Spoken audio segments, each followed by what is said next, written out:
ओम गुरुर्ब्रह्मा गुरुर्विष्णु गुरुदेवो महेश्वर गुरु साक्षात् परब्रह्म तस्मै श्री गुरुवे नमः तस्मै श्री गुरुवे नमः तस्मै श्री गुरुवे नमः। परमाराध्य गुरुदेव के श्री चरणों में पूजा दीदी के समर्पण भाव और आध्यात्मिक जीवन की प्रकाष्ठा हम सब का अंतिम लक्ष्य संन्यास, जीवन का अंतिम लक्ष्य संन्यास। आज जो हम सब बड़े दीदी जी को प्रणाम कर रहे हैं, यशोगान गा रहे हैं, वो उनके इस संन्यास्त वेश की गरिमा और उनके सर्वतोमुखी इस उपलब्धि के कारण हम आह्लादित हैं। मैं एक बात स्मरण करवाना चाहूँगी, ये कोई आकस्मिक घटना नहीं होती, ये जीवन की कोई दुर्घटना या आकस्मिक घटना नहीं होती, ये प्रीडेस्टिन्ड होता है। थोड़ा सा हम पीछे जाएं तो गुरुदेव को जब उनके गुरु मिले तो उन्होंने सिर्फ स्पर्श मात्र किया और उनको 27 जन्मों की पिछली याद आई कि मैं तो 27 जन्म से ही सन्यासी था और ये था, इस जगह पर था और इनके श्री चरणों का सानिध्य प्राप्त था। सेम बिल्कुल वही घटना दीदी जी के साथ हुई। सबको शायद ज्ञात है या नहीं, पर जब पूज्या दीदी गुरुदेव के चरणों में समर्पित हुई हैं, मैं बहुत लंबा नहीं बताना चाहूँगी, तो गुरुदेव और भगवती इन दोनों के आशीर्वाद से, दोनों के आपसी विचार विमर्श के पश्चात जब उन्होंने दीदी जी को सुना, वहाँ तो अनेकों थे, हजारों थे, लाखों थे और गुरुदेव भारतवर्ष में हर जगह घूमते थे, पर उस समय जो दोनों की वार्तालाप हुआ वो तो गुरुदेव ही जानते होंगे।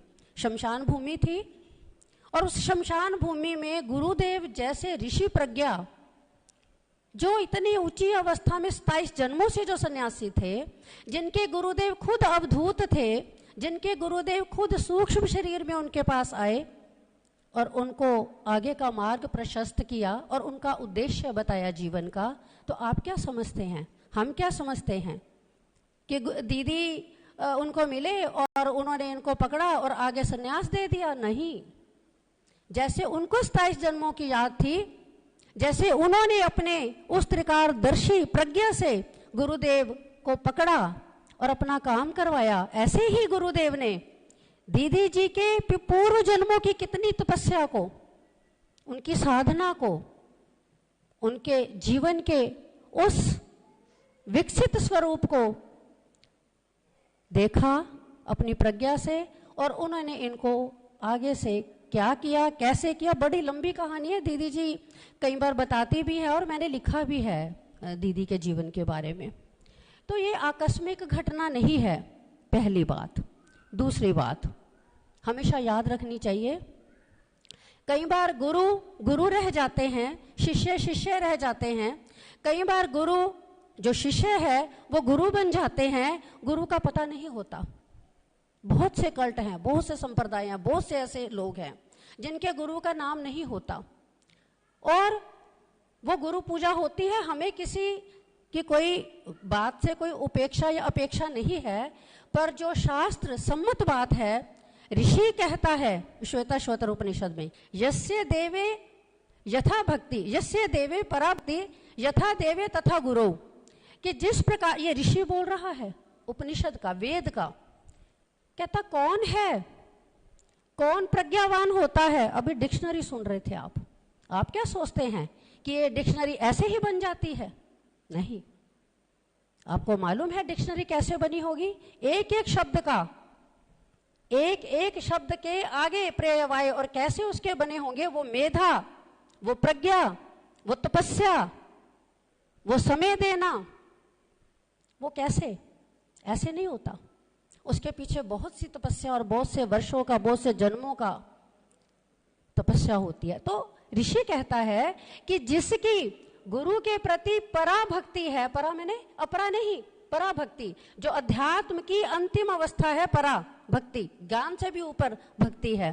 तो जो पराभक्ति गुरु के प्रति, देव के प्रति है, देवता के प्रति है, आपके इष्ट देव के प्रति है, उतनी यदि गुरु के प्रति भी है,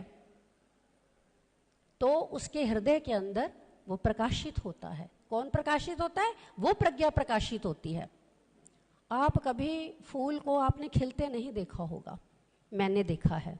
मैंने कमल को, हमारे यहाँ कमल लगे होते थे, तो मैंने कई बार उसको देखती थी कि शाम को और सुबह में फ़र्क होता है, कुमुद और कुमुदनी में फ़र्क होता है, मतलब कुमुदनी और कमल में फ़र्क होता है। तो सूर्य की उस रश्मि से जब वो खिलता है, पता ही नहीं लगता कब खिला वो, उसका जो एक वो समय का काल है उसका पता नहीं चलता। धीरे धीरे धीरे धीरे वो कैसे विकसित हुआ, हमें तो खिला हुआ नजर आता है। पहले वो ऐसे, फिर वो उसके बाद उसकी पंखुड़ियाँ खिलती हैं, उसकी खुशबू जो है वो भीनी भीनी सुगंध जो है वो हमें मिलती है, और वो कमल है। और उसके ऊपर पानी डाल दो पत्ते के ऊपर और वो फिसल जाता है, उसको लिपायमान नहीं करता। किससे खिला वो सूर्य की रश्मि से खिला। किसमें खिला? कीचड़ में खिला। और उसके ऊपर पानी का एक भी बूंद का कोई असर भी नहीं है, उसके कीचड़ का उसके ऊपर कोई असर नहीं है। तो ये एक प्रक्रिया है, ये आध्यात्मिक प्रक्रिया है, जो ऋषि मुनियों की प्रक्रिया। मैं बहुत लंबा जा रही हूँ, शायद गलत हो रहा है, पर मैं सिर्फ इतना ही कहना चाहती हूँ कि आकस्मिक घटना नहीं है। बड़े दीदी जी को जन्मों जन्मों से जो इन्होंने तपस्या की, उनके श्री चरणों का जो सानिध्य प्राप्त किया, उस सानिध्य का परिणाम है कि गुरुदेव ने इनको उस अवस्था में लिया जब एक प्रफुल्लित, एक प्रस्फुटित फूल के रूप में थे। मैं उनको सूर्य के रूप में समझाना चाहती हूँ। और एक ऐसा फूल है, एक ऐसा कमल है जो ऐसी प्रज्ञा, ऐसी विरक्ति से निमज्जित है, आह्लादित है, जिसके ऊपर ना कीचड़ का, ना ही पानी का, ना ही संसार का कोई भी असर नहीं होना चाहिए। ऐसे गुरुदेव ने इनको हमारे लिए उपलब्ध करवाया। और आज भी मैं तो इनको माँ की तरह ही समझती हूँ। प्रज्ञा तो होती है, होनी चाहिए भी। गुरुदेव के प्रथम ये प्रस्फुल्लित कमल हैं, पर उसके साथ जो मैं इनको बहुत कई बार मैंने बोला भी पीछे, मैं कहा आई लव यू। शायद मेरा बोलना अजीब सा लगा, पर मेरे को ऐसा लगा कि एक हृदय का, चाहे जितनी भी बात हो जाए, पर एक हृदय की एक तार जहाँ जुड़ जाए गुरुदेव के माध्यम से, वही हमारे लिए बहुत बड़ी संपत्ति है, हमारी संपदा है। तो मैं बड़े दीदी जी को, ये हमें कोई आश्चर्य नहीं है कि बड़ी दीदी हैं, मैं नाम नहीं लेना चाहती उनका, ना हमारे यहाँ लिया जाता है। तो बड़े दीदी और गुरुदेव, मुझे कभी कभी बहुत सी पुरानी यादों में ऐसा लगता है कि हमारे लिए एक प्रसाद हैं जो वो हमें प्रदान करके गए हैं।